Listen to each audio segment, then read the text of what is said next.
Hi and welcome to In the Chair. I'm Brenton Garron, your Executive Editor of Westside today. I'm once again joined by LA City Councilman Mike Bonin, who is here to continue discussing Westside issues. Ride-sharing apps such as Uber and Lyft have been making headlines across all of Los Angeles. Can you share your position on these companies, and do you think they're good for Los Angeles? I do think they're good for Los Angeles. I think choice is important for consumers, and I think innovation is good for the taxi industry and for public transportation in general. I have some concerns about how it works.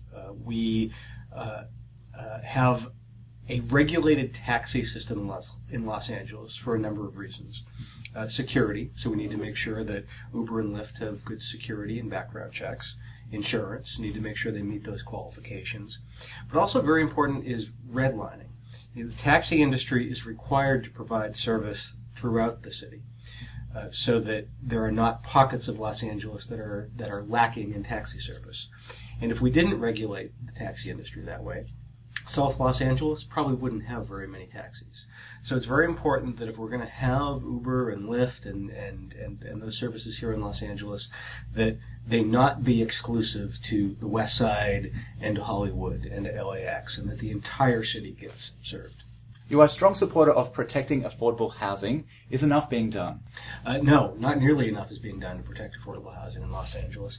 Not nearly enough is being done to build affordable housing in Los Angeles or to protect and preserve the affordable housing that we have already. Due to some well-intentioned but poorly written state laws, one that was passed a number of years ago called SB 1818, we are losing a generation's worth of affordable housing here on the West Side. So we have folks who are tearing down 8 units of affordable housing, building 30 units of housing, but only 4 affordable. So we're actually losing affordable housing. So we're working with our state legislative colleagues to fix that. And I think we're going to get that done this year in the next couple months. Don't go anywhere. We'll be back in 15 seconds after this quick message from a sponsor. The next time you need a ride, dial 310-807-8851. With this special number, MetroCab will donate $1 of your fare to the USO. With just one cab ride, you can make a difference in a soldier's life. We're helping our troops, one ride at a time. We are MetroCab. Your predecessor, Bill Rosendahl, was a very outspoken critic of Santa Monica Airport. Can you share your thoughts on SMO and what you see as the future for this space? Well, I stand with the residents in the neighborhoods around the airports, and I stand with the Santa Monica City Council, and I want to see that airport shut down. There was a time at which that airport may have made sense. That time no longer exists. This isn't just an issue about aircraft noise. This is an issue about people's lives. We have runways there which are shorter than FAA requirements, buffer zones that are smaller than FAA requirements, and the FAA has waived that in order to keep this airport open. As a result of that, planes fly and land perilously close to people's homes. We have flight schools there. People are practicing learning how to fly over people's bedrooms, over people's backyards where their children play. And we're also seeing more and more, every year, more scientific evidence of horrible jet fuel emissions that are causing significant health impacts to the people who live near the airport, particularly to the east of the airport. And it's time for that airport to shut down. While on the topic of transportation, can you provide any update or insight into the LAX Connect project? Good news, man. Good news.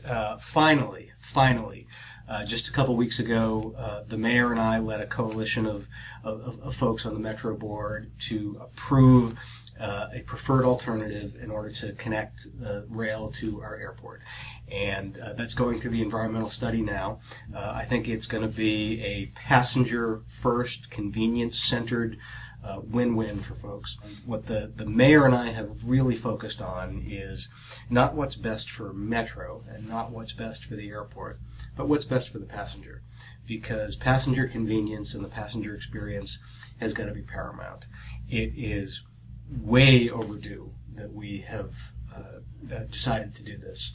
And as we're designing and building this connection, which will bring the Green Line and the Crenshaw Line to the airport, It's time to start thinking about the next generation, and we need a connection from the airport, a rail line that goes from LAX up through the Sepulveda Pass all the way into the valley. That's going to be the game changer for Westside traffic. Well, Mike, thank you for joining us. We appreciate your time. You bet. Thanks, man. Appreciate it. You bet. We'll be back next week, so don't forget to check out westsidetoday.com to see who's in the chair.